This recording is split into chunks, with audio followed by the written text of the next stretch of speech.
धनदारा सुत लक्ष्मी एक पापी के भी हो, संत समागम हरि कथा तुलसी दुर्लभ दो।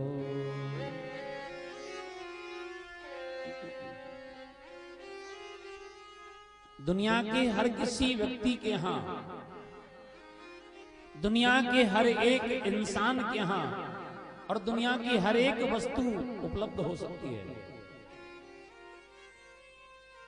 चाहे दुनिया का कितना बड़ा कोई नास्तिक व्यक्ति हो, चोर हो, पापी हो, कैसा भी हो, लेकिन चार चीजें तो भगवान देता ही है, कृपा करके देता है। क्या क्या देता है? धनदारा सुत लक्ष्मी एक पापी के भी हो।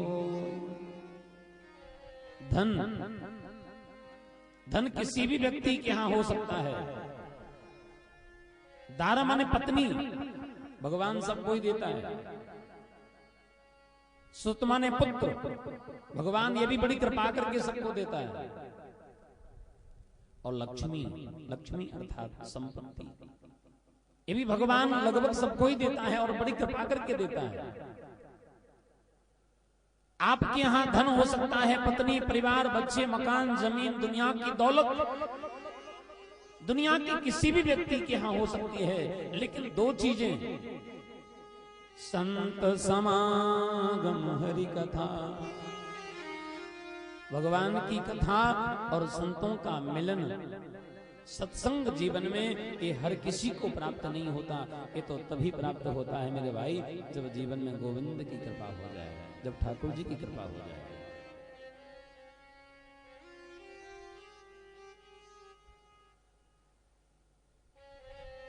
भागवत महापुराण में कहा गया है,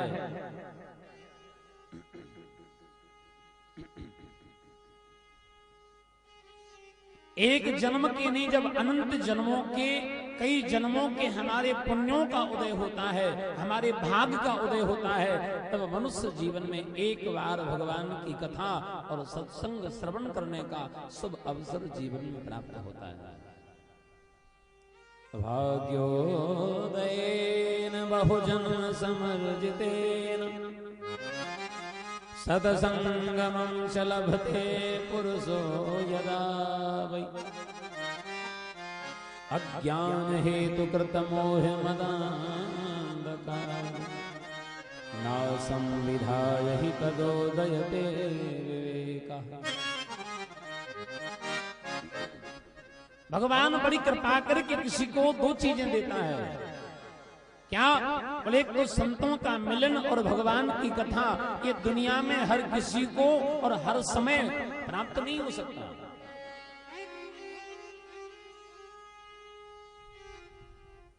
ये तो कब प्राप्त होता है? बोले भाग्योदयेन बहुजन्म समर्जितेन, जब कई जन्म के भाग का उदय होता है, जब कई जन्म के पुण्यों का उदय होता है, तब क्या मिलता है? बोले सत्संग मिलता है, हरि कथा प्राप्त होती है। तो किसी ने पूछा, बोले महाराज ये सत्संग से होगा क्या? ये सत्संग मिलेगा, इसके सुनने से क्या होगा? इसके सुनने से, बोले अज्ञान हेतु कृत मोह मदान्धकार, इससे क्या होगा? बोले अज्ञान रूपी अंधकार जो हमारे अंदर भरा हुआ है, उसको मिटा करके परमात्मा रूपी प्रकाश की ओर जो ले जाए। अज्ञान हेतु कृत मोह मदान्धकार नासं विधाय हि तदो दयते विवेका। एक बड़ा अच्छा प्रसंग है, भागवत के एकादश स्कंद का है वैसे, लेकिन प्रसंग वह छोटी सी बात बता रहा हूं आपको। भगवान श्री कृष्ण की जब सारी लीलाएं पूर्ण हो गई पृथ्वी पर और भगवान के परम धाम जाने की तैयारी थी, तो भगवान ने सोचा कि मेरी 16,108 रानियां हैं, इतने सारे बच्चे हैं, और जाने से पहले अपने बच्चों को कुछ समझा करके तो जाऊं। भगवान ने सारे बच्चों को बुलाया, बोले बेटा हम एक बात कहना चाहते हैं। बोलो क्या कहना चाहते हैं? भगवान ने अपने बच्चों को बुलाया, कहा देखो बेटा, विधाता बड़ी कृपा करके किसी को 4 चीजें देता है। ध्यान रखने योग्य बात बता रहा हूं आपको, ये सभी के जीवन में उतारने वाली बात है। भगवान अपने पुत्रों को, अपने बच्चों को ये समझा रहे हैं, देखो बेटा, हम जाना चाहते हैं, हमारा अंतिम समय है, और हम जाने से पहले तुमसे कुछ कहना चाहते हैं। क्या? बोले भगवान बड़ी कृपा करके किसी को 4 चीजें देता है। रूप यौवन संपत्ति प्रभुत्तमा विवेकता एकैकमप्यनर्थाय किमु यत्र चतुष्टयम्। भगवान क्या देता है? सबसे पहले रूप। क्या देता है? रूप, सुंदरता। भगवान ने बड़ी कृपा करके आपको, मेरे को, सबको सुंदर बनाया, बड़ी कृपा करके रूप दिया, सुंदरता दी। लेकिन सुंदरता के साथ आपके पास विवेक नहीं है। सुंदरता तो है लेकिन विवेक नहीं है। तो मेरे भाई, वही सुंदरता मनुष्य के जीवन में पतन का कारण बन जाता है, विनाश का कारण बन जाता है। रूप, यौवन, परमात्मा बड़ी कृपा करके किसी को यौवन देता है, जवानी देता है, और जवानी में विवेक नहीं रहा। जवानी है लेकिन विवेक नहीं है। तो मेरे भाई, बिना विवेक के यह यौवन भी मनुष्य के जीवन में पतन का रास्ता खोल देता है, विनाश का कारण बन जाता है। प्रेम से बोलो राधे राधे। रूप यौवन संपत्ति, परमात्मा ने बड़ी कृपा करके आपको धन दिया, पैसा दिया, संपत्ति दी। पैसा तो है लेकिन विवेक नहीं है। धन तो बहुत है, संपत्ति तो आपके पास बहुत है, लेकिन विवेक नहीं है। तो मेरे भाई, बिना विवेक के वही धन, वही संपत्ति, वही पैसा आपके जीवन में पतन का कारण बन जाएगा, विनाश का कारण बन जाएगा।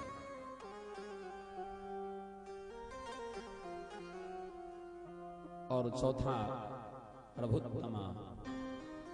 प्रभुत्तमा का अर्थ होता है कोई बड़ा पद मिल जाना। भगवान ने बड़ी कृपा करके आपको कोई ऊंचा पद दे दिया, और ऊंचा पद होने के बाद आपके पास विवेक नहीं है, वही पद आपके जीवन में विनाश का कारण, पतन का कारण भी बन सकता है। रूप यौवन संपत्ति प्रभुत्तमा विवेकता।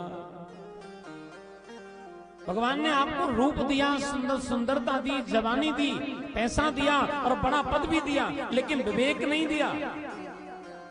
तो क्या होगा? बोले पतन हो जाएगा, विनाश हो जाएगा। तो किसी ने पूछा, बोले महाराज एक बात बताएं, हमारे पास रूप है, सुंदरता है, जवानी है, पैसा है, पद है, लेकिन विवेक नहीं है। तो महाराज ये बताओ, विवेक की कहां दुकान है? कहां मिलता है विवेक? ये विवेक की दुकान कहां पर है महाराज जी? मिलता कहां है विवेक? बाबा गोस्वामी जी महाराज ने लिखा है रामचरितमानस में, ये विवेक कहां मिलेगा?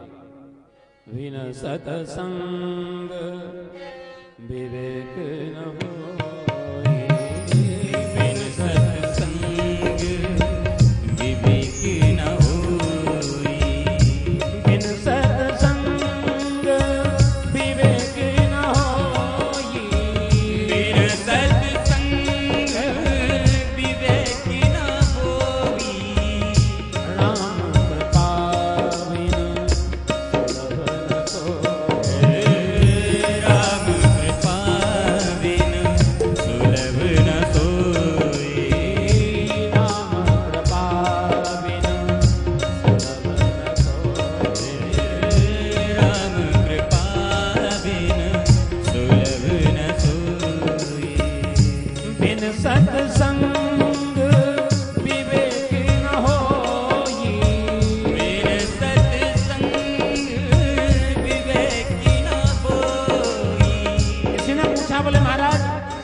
ये विवेक कहाँ मिलेगा? इस विवेक की दुकान कहाँ है महाराज जी, कहाँ मिलेगा?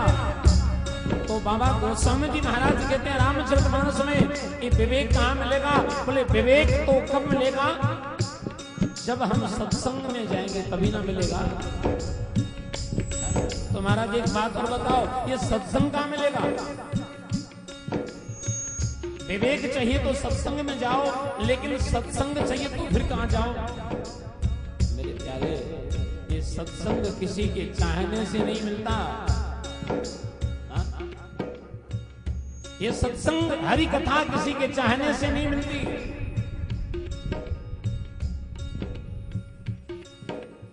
कोई इंसान चाहे कि जीवन में सत्संग मिल जाए, हमारे आपके चाहने से नहीं मिलती। और अगर मिलती ना, अभी हमारे शर्मा जी बता रहे थे, यह 70-75 साल में वनस्थली विद्यापीठ के अंदर पहली कथा हो रही है। चाहते तो पहले भी हो सकती थी ना, लेकिन ये कब हुई? जब जीवन में गोविंद की कृपा हुई, तभी ना। जब ठाकुर जी की कृपा हुई तभी हुई। तो किसी ने कहा, बोले महाराज विवेक चाहिए तो सत्संग में जाना पड़ेगा, सत्संग में जाना पड़ेगा। सत्संग कहाँ मिलेगा? ये सत्संग कैसे मिलता है और कहाँ मिलता है? बोले महाराज राम कृपा बिनु सुलभ न सोई, राम कृपा बिनु सुलभ न सोई, राम कृपा बिनु सुलभ न सोई, राम कृपा बिनु सुलभ न सोई। ये कैसे मिलता है सत्संग? बोले जीवन में जब राम की कृपा हो जाए तभी जीवन में सत्संग प्राप्त होता है, जब ठाकुर जी की कृपा हो जाए। महावीर हनुमान जी महाराज घूम रहे थे लंका में सीता माता का पता लगाने के लिए, और घूमते घूमते एक सुंदर मकान, एक मंदिर जैसा कुछ दिखाई दिया। रामा युद्ध अंकित ग्रह, शोभा वर्ण न जाए, नव तुलसी का वृंद बहु देख हरस कपिराय। हनुमान जी को श्री विभीषण जी महाराज का घर दिखाई दिया, पहुंच गए, और जैसे वहां पहुंचे विभीषण जी महाराज बाहर निकल करके आए। श्री हनुमान जी महाराज और विभीषण जी महाराज का मिलन हुआ, और जब विभीषण और हनुमान जी मिले तो श्री विभीषण जी महाराज कहते हैं, बोले हे हनुमान, अब मोहि भा भरोस हनुमंता, बिन हरि कृपा मिलहि नहीं संता। मेरे भाई श्री विभीषण जी महाराज कहते हैं, बोले हे हनुमान, आज मुझे विश्वास हो गया है कि जब राम की कृपा होती है ना, तो लंका जैसी नगरी में भी हनुमान जी को विभीषण मिल जाते हैं, और विभीषण जी को हनुमान की जैसे राम भक्त भी प्राप्त हो जाते हैं। थोड़ा जोर से बोलना पड़ेगा, बोलो राधे राधे। लेकिन ये कम मिलते हैं। अब मोहि भा भरोस हनुमंता, ये विश्वास हो गया, बिन हरि कृपा मिलहि नहीं संता। जब जीवन में हरि की कृपा होती है ना, तभी जीवन में सत्संग प्राप्त होता है। जब ठाकुर जी की कृपा होती है जीवन में हरि कथा तभी प्राप्त होती है।